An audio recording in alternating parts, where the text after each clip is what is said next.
everybody. Welcome back to the Pro Wrestle Zone podcast. As always, Dan the Beast 94 alongside with me is the DVD Freak. And today we got a popular topic of discussion here, something that I've been wanting to bring up on the channel as of late, and that is TNA, or known as Impact Wrestling nowadays. Boy, I really don't know where to start because I feel like TNA has such a long, prestigious history within the amount of just being around for only 18 years. And I still feel like it's a fresh company. I still feel like it can still go off on the right foot, despite having its little dwindles and downward period throughout the past couple of years. But I think these past 2 or 3 years, Impact TNA has really re-elevated itself to being that top tier company. Freak, thoughts, like what was your first initial thoughts, or what was your first initial memories of hearing or witnessing TNA? I definitely remember the weekly pay-per-view days, but I didn't become like a real fan, I think, until around the time Christian Cage jumped. That's when I was like, oh shit, because I was always a Christian fan, and when I heard he jumped, I definitely tuned in, and I was hooked. I loved TNA from 2005 to around 2009. Those were kind of my peak years of paying attention weekly. I didn't watch Impact every week. That was back when I still was watching Raw and SmackDown. But Impact I would try to catch if I was able to, or I'll definitely read up on it and try my best to catch the pay-per-views. And I always really loved, me being a DVD freak, I always loved their DVDs. Oh yeah, sure. Just they look great on a shelf. They always had a match listing on the back. They never had inserts, unfortunately. But, I always thought they did a really good job with their DVDs. And so I started collecting those, I don't know, 2006? Probably like 2007. And I ended up giving away a bunch of them and selling a bunch off. But I'm in the process now I'm like halfway done in terms of the collecting. I had to stop recently. But, it's still so much fun to go back, even if it's just having a YouTube clip, 50 craziest moments, stuff like that. And there's nothing to me like hearing Mike Tenay and Don West on commentary freaking out. It was special. It really was. And then I just kind of lost interest, but we'll get to that. What were your first introductions? Oh boy, I remember my brother bringing it up to me because he used to have like the pay-per-view cable box, and he was talking about like how there was this company that would air weekly pay-per-view specials, and he was bringing up a couple names, like he brought up like Road Dogg, X-Pac, Jerry Lynn, Jeff Jarrett, and like in my mind, I'm already blown away because I'm sitting there like, wow, these are guys who I haven't heard of since like the late Attitude Era, going into the early 2000s. So I was mind blown, and this was like 2004, prior to them landing a deal with Spike TV. So I was like, damn, and never got a chance to watch it. And my brother was like, oh, you gotta check this out, man. Like, but never got a chance to until they finally decided, or when Spike TV was airing commercials for TNA Impact was coming to Spike TV. And I think this was right around the time, I could be wrong about this, but I believe this was still around the time that Raw was still a part of Spike TV, as Raw was part of Spike for probably like 2 or 3 years before going back to the USA Network. Yeah, October of 2005 is when they eventually went to USA Network. Yeah. So okay, so that sounds about right. And I remember I catched in the first episode of TNA Impact which was right around the same time. I believe it was October 2005. And I don't specifically remember the first match, but I remember AJ Styles making his entrance, and I was just like, wow, who the fuck is this guy? I wasn't familiar with Styles at that time. I never knew about his WCW career. I never knew about anything prior to just seeing him on TNA television. So once I saw what he was capable of, he instantly became like one of my favorites. Um, Commentary wise, I think I would have to put like Mike Tenay and Don West second. As me being a SmackDown guy growing up, Michael Cole and Taz were the guys for me. I don't care what anybody else says. I was not a Raw guy growing up. That's the only exception. Yeah, but Michael Cole's all right. Continue. Listen, I will admit that Michael Cole, like, I liked him back in the day, but obviously growing up, it's like you kind of lose your taste in certain things. But yeah, Mike Tenay, Don West, they were different. And I remember specifically hearing Mike Tenay from like the WCW days, like, late WCW days. So I was like, holy shit, I remember him. So DVD wise, I don't recall when I first started collecting DVDs. Prior to me moving here, I did have a bunch of TNA DVDs that I was collecting, a lot of rare ones, a lot that I have recovered throughout the past couple of months, but I ended up giving away all my TNA DVDs because I was just like, this product's shit. At the time, yeah, I'm right there with you. I couldn't stand it anymore. I just thought they were so bland. I mean, I love the casing now. They're definitely, they're not as complicating now as like PWG or ROH DVDs. Like all the spines are the same, all color coordinated. They're all black. I love it. It's bland, but once you see like the covers, you have the match listings, some disc artwork. Unfortunately, no inserts, but you didn't really get a lot of spoilers as you would get for WWE DVDs. Like if there was like a tournament, they wouldn't really announce like, oh, who's advancing to the semifinals of this tournament or who was in the finals of this tournament. Kind of similar to Ring of Honor DVDs. But yeah, TNA past couple of months as I was getting acquainted with Rick, he was actually, when he invited me to his channel, the first thing that we covered was an Impact show. He was like, hey, do you watch Impact? And I'm like, that still exists? So I was like, yeah, why not? And I didn't know, I had no way of catching it out. So I was like, how the fuck do you watch the show? Oh, you have to have the Fight Network or you can have Twitch. All right, I'll download Twitch. Downloaded Twitch. And I remember going over the first episode with Rick, which you could catch here on the Pro Wrestle Zone podcast. And yeah, it was like one of those things like, all right, this is something that I'm going to have to keep tuning into. And there was a lot of familiar faces, and there was a lot of people who I wasn't so familiar with. Chris Bay, for example, I was familiar with him doing a jobber match on 205 Live. And I was also familiar with him doing YouTube videos prior to his wrestling career, who was also collecting wrestling DVDs just a couple of years back. So I was like, wow, this dude actually made it. And I'm sitting there like, wow, what the fuck are we doing with our lives? Just talking wrestling, but nothing new there. But once I seen him on Impact, I was like, wow, like this guy's phenomenal. Willie Mack.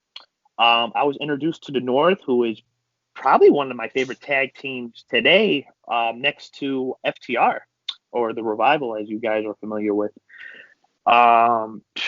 Such a phenomenal team, and I didn't realize how great of a tag team they were until catching up on Impact again. And then after the recent release of WWE talents jumping shift, it was like, okay, this is getting interesting now. Deonna Purrazzo, Kurt Hawkins, the Good Brothers.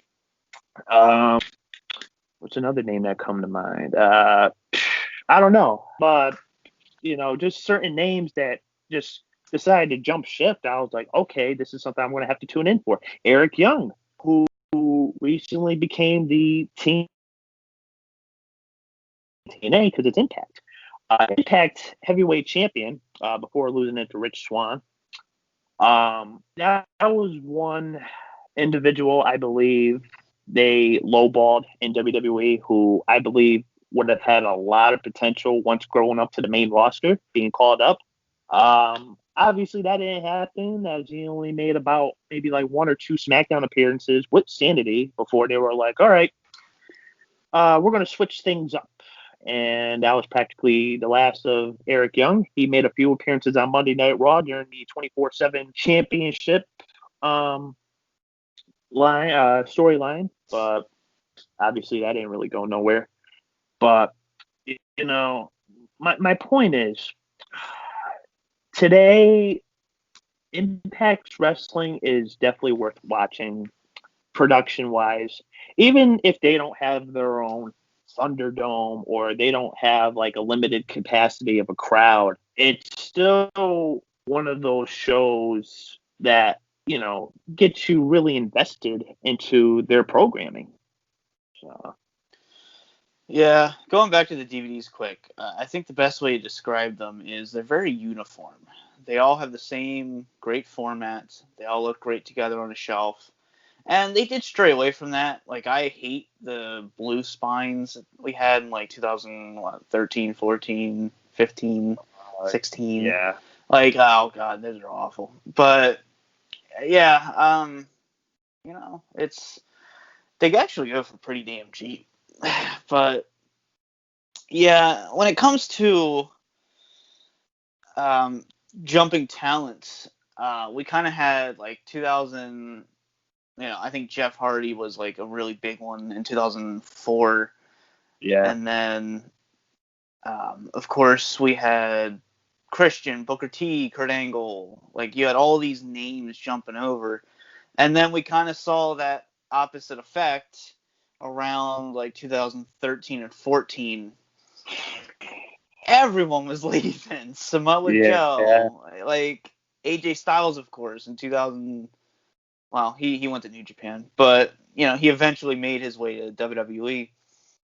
And, we even saw Sting show up, regrettably. So, should have stayed away, man. Yeah.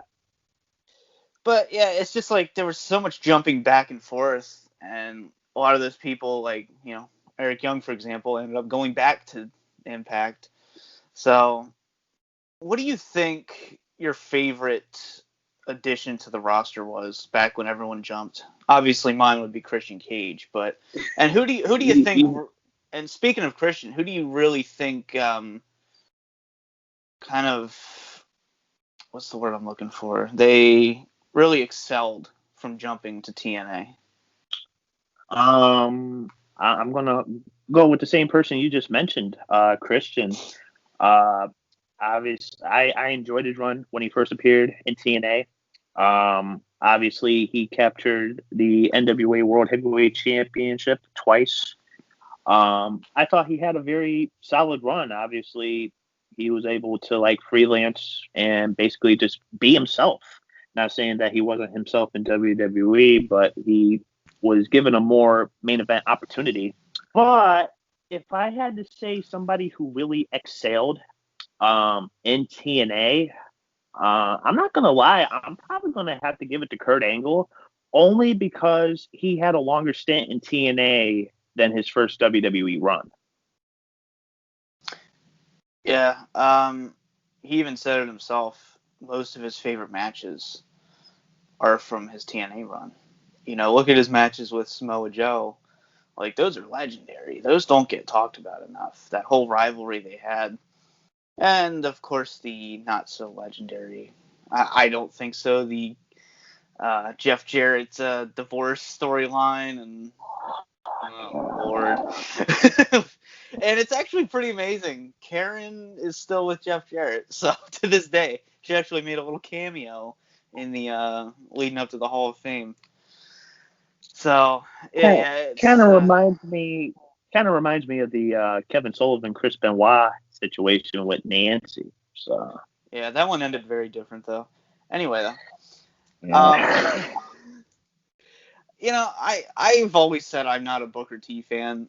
I think he's one of those people that he kind of, he went to TNA and just kind of left. Because you remember he introduced like the Legends title, and it was really goddamn Yeah. stupid.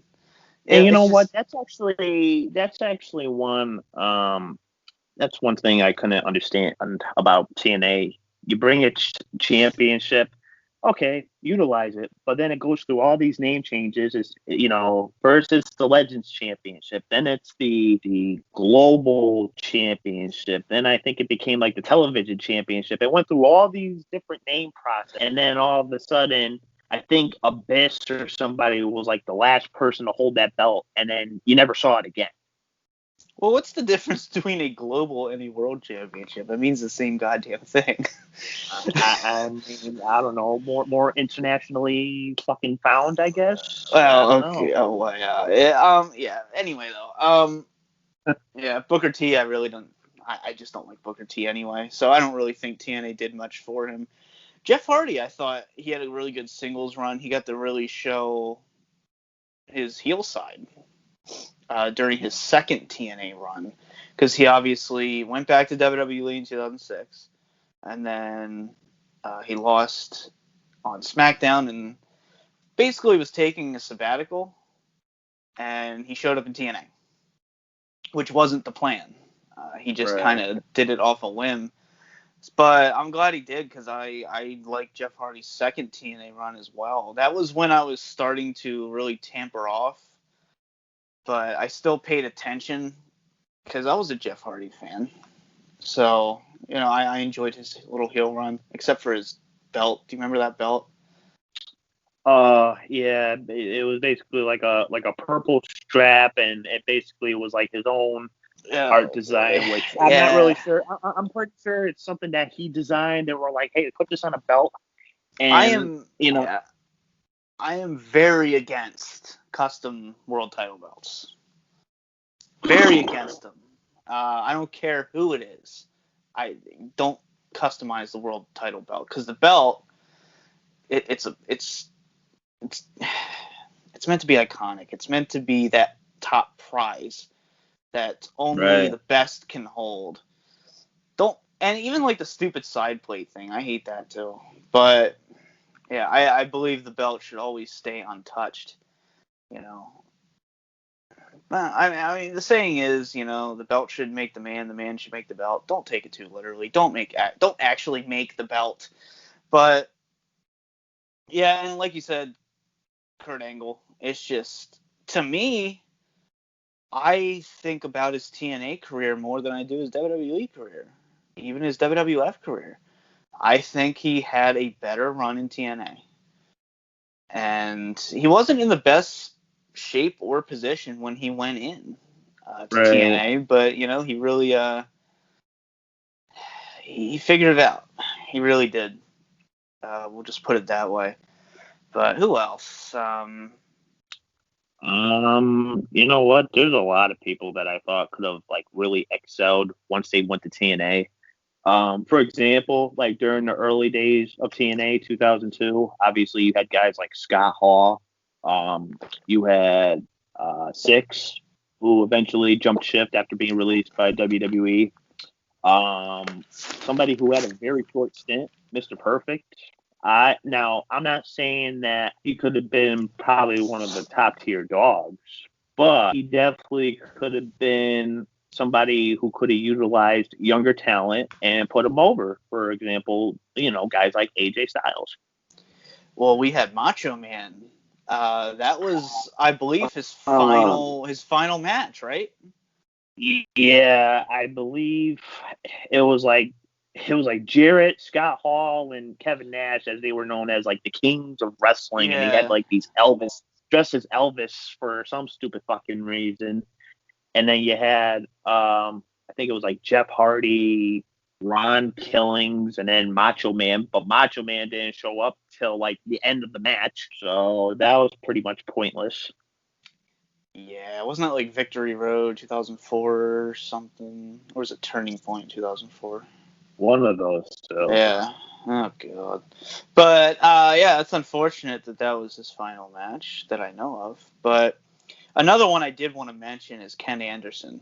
I was always a huge Ken Anderson fan, and I thought he did really good work in TNA. I would kind of just tune in when he was on and look up clips and keep up with him. I don't think he ever did enough to make me like watch weekly, but he had good promos. He was always great in the ring. I think he's a tragedy, but Yeah. he got fucked over bad in WWE. You know, And I was gonna say the way I see Ken Anderson was a big misconception. Mhm.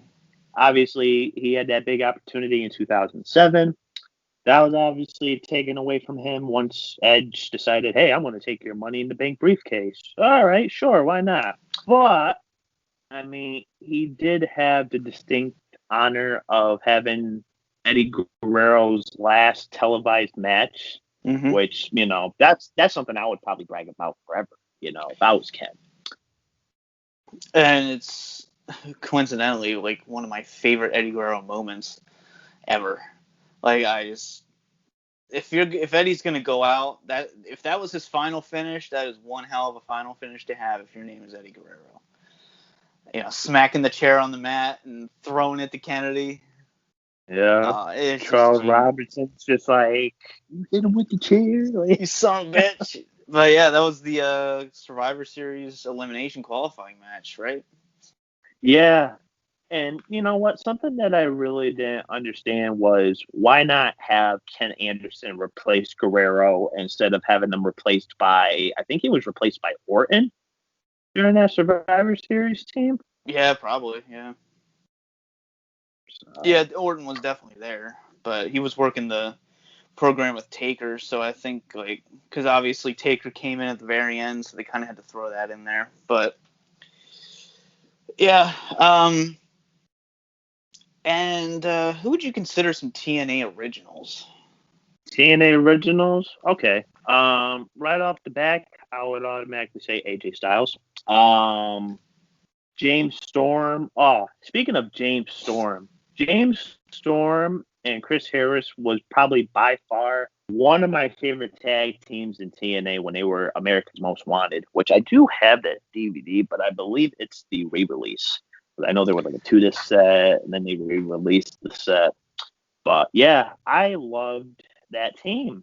Something that really just like captured me about that tag team, and I think it was the match against Simon Diamond and Elix Skipper at Turning Point 2004, where Elix basically just did the Hurricanrana on top of the cage. Mm-hmm. But that was probably like one of the most that was a match that probably like solidified TNA from just going forward and being a top tier organization. Yeah. That was actually, I think that was my first TNA DVD I bought as well. I've still yet to get that. Other TNA originals. Oh boy. Obviously the founder of TNA, Jeff Jarrett. Obviously him and his father basically decided to build this organization. Probably Mike Tenay. I mean, obviously he was probably like one of the first commentators for the first show, so I would definitely recommend saying like Mike Tenay. Christopher Daniels, another one who was, floating around in the indie scene like during the 90s, but also working, C shows for WWF and WCW and making, I think he made like 1 or 2 stints in ECW. So he was around. So to build off of Christopher Daniels, great choice. And this was like right around the time Daniels was floating around between Ring of Honor and TNA. So, he was still a workhorse. Another TNA original, I would say probably Jerry Lynn, because he was practically there when the company was founded.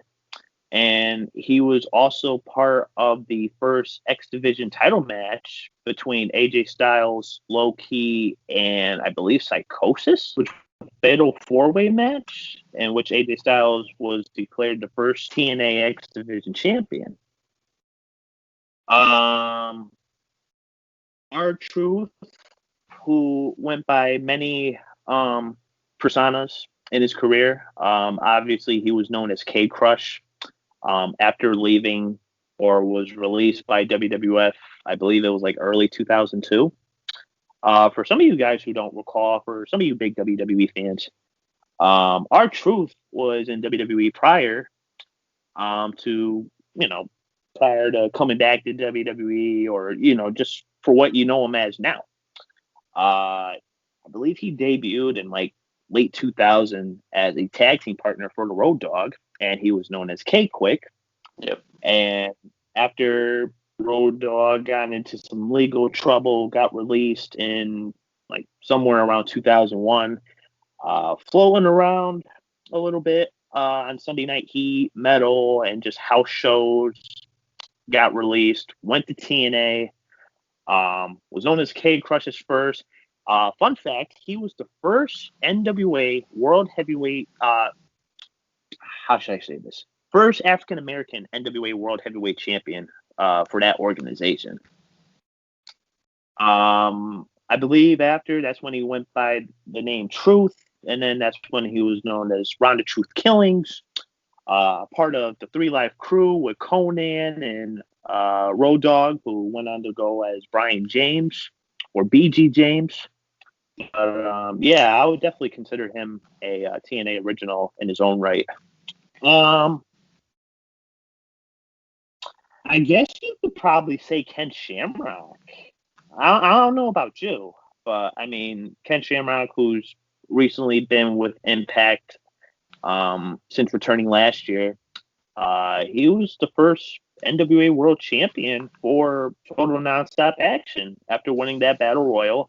And ended up, there was like a finals after the Battle Royal between Ken Shamrock and a gentleman called Malice, who I believe he was known as The Wall in WCW, with Ricky the Dragon Steamboat as the special guest referee. Ken Shamrock ended up becoming World Heavyweight Champion that night. He didn't make too much of an impact, no pun intended, in TNA, but it was very short stint, and after that, he ended up transitioning back into UFC. I'm not sure. I'm not sure for any other TNA originals. What do you got in mind? Oh God. I think we covered them. I mean, Robert Roode. Wow, Bobby Roode. When did he show up? I want to say maybe around 2003. Yeah. I always think of him as like one of those TNA stable guys. And I prefer Beer Money. But my all-time favorite TNA tag team is Motor City Machine Guns.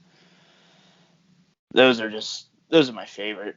And you gotta love the superhero trio, Curry Man, Shark Boy, and Super Eric. I love me some Curry Man. Come on. I don't know.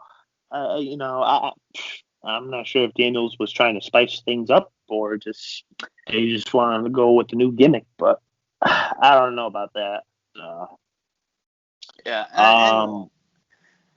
Yeah, you have that like first wave, and then you have that really big like second wave, which was what I think solidified the company. And I think the acquisition of Sting is just shocking. Well, you got to think about this too. Prior to them actually getting a full-time deal with Sting in like late 2005, early 2006, he did make a couple TNA appearances in 2003. I believe he was tag teaming with like Jeff Jarrett, or I believe he was in a tag team match with AJ Styles. It's in one of the Asylum DVDs. Mm-hmm. Not sure if it's 2 or 1, but I know he made some appearances. I'm not sure if that was to promote the Moment of Truth DVD, which came out in 2003. A masterpiece. Be sure to pick this up. Yeah. Because But I've totally watched it since I bought it. or you guys can just find it online free on YouTube. Yeah. But yeah, prior to those appearances, we didn't see Sting again until obviously they foreshadowed his debut by I'm not sure if you remember this moment, but they had the black steel chair in the ring with the boots, the coat, and the bat. The lights go out. As soon as the lights turn back on, that's all you see is his gear. And it's like, oh shit. Yeah. Here we go. Yeah, it's good. It's good storytelling, you know. You're not just having him pop up out of nowhere, you know. And yeah, it was such a cool time because you have to look at that roster. It's one of the greatest rosters of all time. You look at like 2005 to 2008, they had one of the most jam-packed, talented rosters you could possibly have. Yeah, there you go. Final Resolution. It's stupid how talented that roster was, and it did show. Like, there was a point where TNA was actually great wrestling, and unfortunately, I feel like everyone just knows it as like a joke company. You know, if you have younger fans, they don't even know that TNA was called TNA at one point. I still call it TNA. I can't help it. It's always going to be TNA to me, but. Yeah.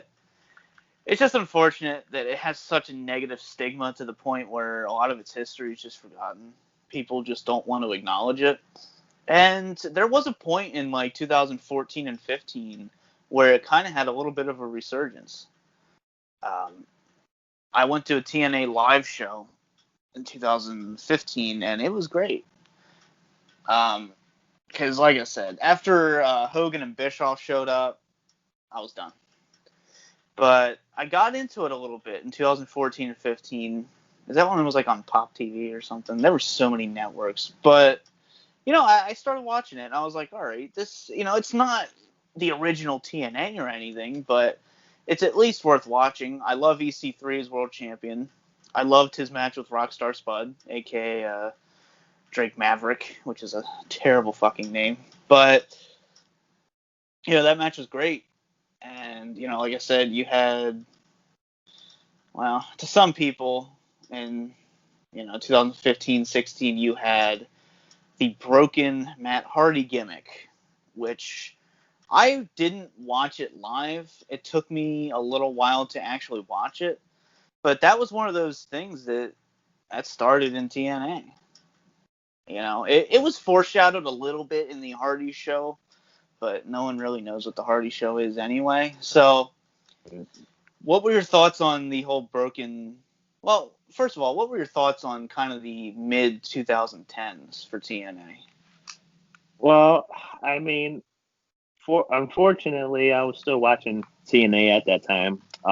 It wasn't religiously as I was watching WWE as a kid, but I started to get more pulled into TNA once I saw, like, okay, Hogan's in charge, Bischoff is going to be in charge. Let's just see where it goes. Obviously, Jeff Hardy making his comeback. There was the match between Sting versus Rob Van Dam, which I was like, oh, RVD's here now too. So I was like, okay, this is getting a little bit interesting. But then, you know, further down the line, it was kind of just like, what the fuck, you know? You had Hall, Nash, and Six come together. Like, you really think that was a good idea, bringing those three into the same company, especially with the state of mind Scott Hall was in? Yeah, nope, not gonna work. And then, you know, they called themselves the band. They came out with Wolfpack instrumental music, which I don't know how WWE doesn't have the license for that, but they have the license to the theme with lyrics. Kind of baffling, you know. Fuck logic, right? And then, yeah, Eric Young joined the group after being against the group, so that made no sense at all. I remember specifically Orlando Jordan making his appearance with the company, God. and yeah. he, oh boy, you know, very, let's just say, very feminine. And I guess he was able to express himself, which I never knew he was gay. No, he's And bisexual. He's not or gay. bisexual, excuse me. And I remember he was just like ascending from the Raptors one episode, and Taz was just like, "What the hell?" And he had all this caution tape around him, nothing but caution tape. And I'm just like, okay, I think I need to stop watching TNA. Nothing against the talent of That's Orlando when you Jordan. stopped. That's when I stopped. I mean, I would catch up with it here and there. Like, I heard about the Bound for Glory 10 10 10, Jeff Hardy turning heel, and it's like, oh, Yeah. we're here. And it's like, that was dumb. What? Um, I remember specifically Brian Kendrick returning. Just multiple names. And then they did that whole Immortal faction with Ric Flair, Bobby Roode, James Storm, AJ Styles, Desmond Wolfe, also known as Nigel McGuinness. But one of my favorite moments from that era was the standoff between Ric Flair and Jay Lethal. I'm not sure if you remember that, but Jay Lethal basically impersonated Ric Flair, taking off all his clothes, throwing his coat on the ground, doing the knee drop. I couldn't stop laughing. That was probably like the most hilarious moments. Probably one of my favorite moments in TNA was, that moment between Flair and Jay Lethal. But oh boy, around that time, it was difficult to watch. And, obviously they were flipping the names of the titles like, oh, Legends Championship turns into the Global Championship. And, during my, viewing point of watching TNA, I think something that really stuck out was the X Division, and that's what I believe made TNA so successful. Mm-hmm. Because, not gonna lie, at one point I thought the X Division was better than the Cruiserweight division in WWE, hands down. Oh yeah. Dude, the X Division itself could have had its own weekly show, and I would have watched that. I mean, it was packed. You had the actual legitimacy to the title. I could barely even follow the cruiserweight division in WWE. The X Division somewhat reminded me of what I loved about the WCW cruiserweight division, which is about the only thing I loved about the later stint of WCW. And you had the Ultimate X match, which I'm not into gimmick matches, but I always thought that match was really fun. And you had the time to shine. You had AJ Styles, of course, just killing it absolutely every damn week. And speaking of hard to watch, I don't want to talk about it too much because it's painful, but Aces and Eights. That is one of the worst fucking things I've ever seen in my life. I think they give Retribution a run for their money. Like, you had Bully Ray, which I will say, we forgot Team 3D jumping. That was a big accusation back then, and it was, oh my god, I love Team 3D in TNA. And he's grabbing a DVD. What's he getting? It's Well, there you go. yeah. But yeah, you of course had them being broken up, and you had Bully Ray, being that heel. He was a great heel. But then you had him marrying Brooke Hogan, and it's just like you had all of these great people, all this great talent. It's almost impossible to fuck it up. And they somehow did. And it's just like modern WWE. They have such a stacked and packed, talented roster, and it's nauseating every week. Like, I just don't know how you can take Bully Ray, who is a great talent. He has fucking heel heat out the ass, and you have him marry Brooke Hogan. Now, during that whole Aces of Eights run, first of all, I hated it. I'm sure there was a lot of people who hated that faction. Only because it reminded me of my favorite show at the time. My favorite show of all time was Sons of Anarchy. Love that show. No, I I think could that's what sit they were. there. I think that's what they were doing. They were trying to capitalize on that. Pretty much. I mean, if you look at one of the DVD pay-per-view posters, it's basically similar to the season 1 DVD cover of Sons of Anarchy. So if you Yeah, put those in comparisons, it's like dead giveaway. I know which one you're talking about. It's embarrassing. That Now, storyline went on for years too. and two, what was your thoughts when Devon was revealed as the leader of Aces and Eights? I mean, it doesn't work. No. It's just he's not. I just never looked at him as a heel. I never did. I just it just doesn't fit. Like, it's hard to explain. I don't think Devon is, no offense to him, someone that should really be in the limelight. I look at him as always kind of the sidekick, and that's no offense to him. But Right. for him to be the leader, that's just there for shock value. It's anticlimactic. It's literally, it was just to shock everybody. Because it was shocking. Nobody expected that, but it was shocking for all the wrong reasons. It's like the gobbledygooker, all right? Nobody expected that thing to come out of there, but it did. It was shocking, but for the wrong reasons.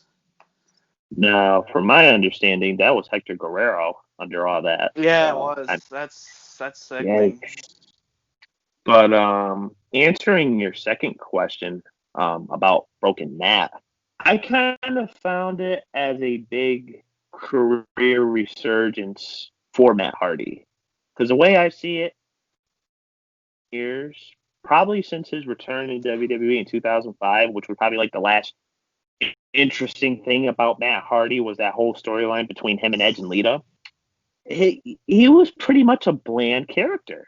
I mean, no offense, but I was tired of hearing that fucking tornado fucking theme song. God. And him coming out with the V Wanda and him, just he was so bland. I couldn't take it anymore. No offense to him. I mean, obviously they tried to turn him heel in 2009 after Royal Rumble, leading up to probably didn't last too long, probably till like Backlash or so. Yeah, Backlash was the I Quit match, and that was it. And it was originally supposed to be Christian coming out, making his big return, and then it was going to lead to Jeff Hardy and Christian at WrestleMania, but they did not end up going with that. Because that would have made sense. It would have been cool, so that's why we didn't get that. Boy, what a low blow. But yeah, I didn't understand it. Switched up the gear.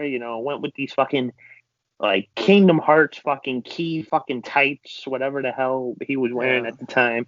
He didn't seem like a heel. If you're gonna make somebody a heel, you gotta repackage him, change the theme. You're still having him come out to that shitty fucking theme. He shouldn't. He should have a brand new theme. And you remember when he was like orange because he would like spray tan really bad during his heel run, and then and then you remember in 2011 when he went to TNA, he had those braids. Not only did he have braids, but he got fat. I remember Fat Hardy. Fat Hardy. It's too easy, but yeah. That was so hilarious. And then it was like, I remember one point in TNA, Matt Hardy comes out and they're going up against James Storm and Bobby Roode. And I remember that whole storyline where James was just like, oh, call him out. It's going to be your brother Jeff. It was like a mystery opponent for, I believe, Sacrifice 2000. 11, one of those years. And I remember, James Storm's like, oh, come on, we already know who your partner is. It's Jeff Hardy. And then all of a sudden you see Chris Harris, who doubled the amount of weight. I'm like, what the hell? Oh, speaking of Chris Harris, that is one guy who is very underutilized, very underrated, who I thought could have been top tier with James Storm as a singles competitor, moving into the future of, Impact Wrestling. Obviously, that didn't come to be. The tag team split. He was floating around in the singles competition for a while. Then he got released. Then all of a sudden, I see him on ECW one day, WWE's version. And it's like, he has like the segment backstage with Armando Alejandro Estrada. I'm not sure if you guys remember that guy, but Umaga's manager, who ended up becoming the ECW general manager, which was, I don't know how the fuck I remember that, but that just like came out of nowhere. Yeah. And I remember it was like, knock, knock, who's there? Brent Walker, and I'm going to knock your brains out. And I was just like, that's it? That's all you got? And he had that one match, he lost, and then it's like you never saw him again. And, until that TNA return, which that ain't gonna last long either. Who knows what the hell he's up to nowadays? But, it'd be pretty cool to have one final reunion of AMW in TNA, as James Storm also has recently returned to the company as recent. So. Yeah, for me, the whole Broken thing. Oh God, I was very split because I take wrestling very seriously. But from a writing point of view, I'm like, all right, a lot of this is genius, but I don't like what it does to the company. But the company is kind of a joke at this point anyway, so I'm just like, you can only really go up from there. And it was really Matt Hardy taking it for himself. Like, he really didn't bring much to the company as he did for himself, because he was having a rough time in life. So it was either that or he's just pretty much gone forever. It was risky though. He did take a very big risk, because that either makes or breaks your career, something like that. But before he even went to transitioning into the Broken character, he did manage to win the TNA World Heavyweight title. So the way I see it, that was a groundbreaking moment for him. Finally winning a big title outside of a company where he practically started from the bottom from. So. Yeah, and I think I'm at the point now where I just hate it because it's so overdone. We've had it in TNA, we've had it in WWE, which that was just, yeah. And now we have it in AEW. I'm just so sick of this Broken shit. I wish it would have been like a one-time thing, that like series, the Ultimate Deletion, the Final Deletion. I wish it would have just been that whole storyline in TNA, and then never bring it back in WWE or AEW. Just abandon it while it's good. Because now it's saturated. It's all the same shit. The one at Full Gear, that was, I wanted to just get up and take a shit, honestly. But yeah, Matt Hardy. What? That doesn't even draw the line for me and Matt Hardy. I think what really drew the line between the Broken character was the incident that happened at Double or Nothing between him and Sammy. That was just like, you want to talk about broken. He was pretty much damaged right there. And the way I see it, I think they could have pulled something off from that. I mean, obviously they did, but I mean, I think it went to a degree where it shouldn't have gone too far. So yeah, All Out was a complete disaster. I fucking hated that pay-per-view. But yeah, do you have any like I don't know, final thoughts here? We still have an unboxing to do. Final thoughts. Before I get to my final thoughts, I guess I could talk about my favorite matches.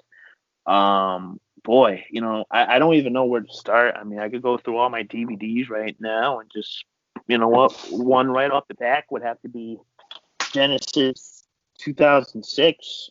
We had the dream match of the decade between Samoa Joe and Kurt Angle, which I just thought that was phenomenal.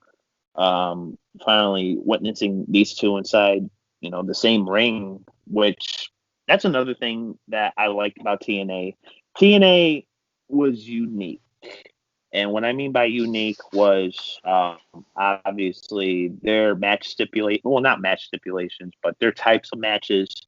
They created the X Division match. They created the the eight-sided ring, which I thought was pretty cool at the time, having an octagon ring. It was a 6. 6. Okay. Yeah. Yep. 6, 8, somewhere around there. Yeah. TNA was very innovative, very influential. But yeah, going back to these matches, Genesis, November 19th, 2006. Yep, 2006. Kurt Angle versus Samoa Joe. Another one, DVD that I don't have from Turning Point 2009. Outside of this triple threat match, I enjoyed this triple threat match for the TNA World Heavyweight title against it was AJ Styles, Samoa Joe, and Christopher Daniels. Now, outside of what pay-per-view was it? That one was Unbreakable, which I do have. Yeah, that's a rare one. Yeah, right here. To me, that's to me, that's the best TNA match ever, hands down. But honestly, between this match and Turning Point 2009 triple threat that they had, they were both phenomenally good. So, I one or the other for me. And then, probably one of my favorite TNA World Heavyweight Championship matches from Bound for Glory 2007, Kurt Angle versus Sting. So that was the groundbreaking moments for Sting in his career. Fun fact: when it came to watching Sting, I didn't discover Sting or actually watch any of Sting's matches until he appeared in TNA. So, yeah. I would say my all-time favorite was Turning Point 2004, America's Most Wanted versus Triple X. That's my favorite TNA match. That's one of the first ones I ever saw. Like, it was just insane. Like, that, to me, I think that's the most memorable moment from any TNA fan. Like, that's kind of the one that sticks in their mind. That's kind of like when you look at WWF, Mick Foley falling off the cell. That's a moment they will always remember no matter what. And this is kind of like that in the same degree. Like, that Hurricanrana off the cage, that could have been a disaster. That had like a 10% chance of working.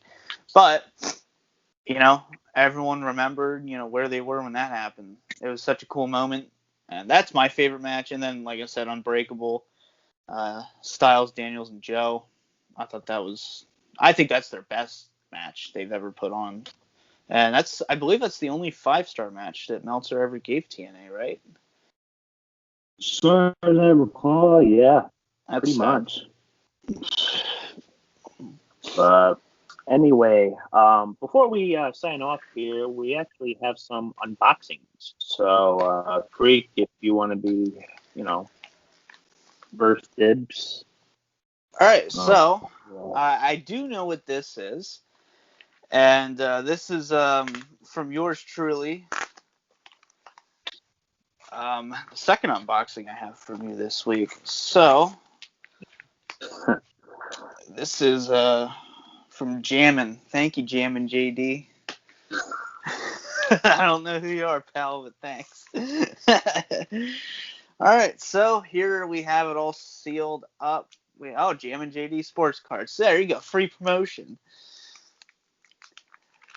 All right, so what we have is this is beautiful. a dual autograph. We have Taz and SmackDown's greatest announcer, Funaki. Oh man.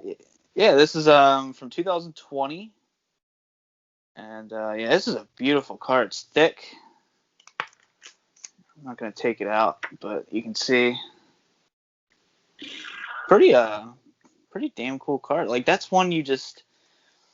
I feel like I've never seen this type of card. What is this? Leaf? Yeah, Leaf Ultimate Wrestling. Yeah, this is one of the newer ones, 2020. It's beautiful. It's like it's glossed a bit. The gold, I love it. There's a lot of care put into these Leaf cards, but I haven't seen any like the newer Leaf cards, so this is awesome. So yeah, there you have it. You know what? As soon as I saw that, initially I thought, okay, SmackDown. So I was like, all right, let me get this for free. And those type of cards too, they're pretty affordable. So I was like, put my money on that.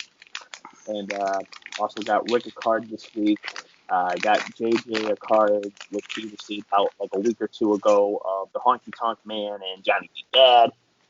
Just unique signings. So, Speaking of unique signings, I'm not sure how unique this gentleman is, but I have an unboxing here from High Spots, my favorite place of all time. So, let's open this up here. And I couldn't pass this up. So let's open this from inside here. Okay, all right. So what we have here, first off, is Vampiro 8x10 autograph. Very well designed. Yeah, beautiful signature there. Yeah. I mean, I would probably have to top that with Jeff Hardy in a way. But this is a photo from WCW, obviously. And then with the certificate of authenticity.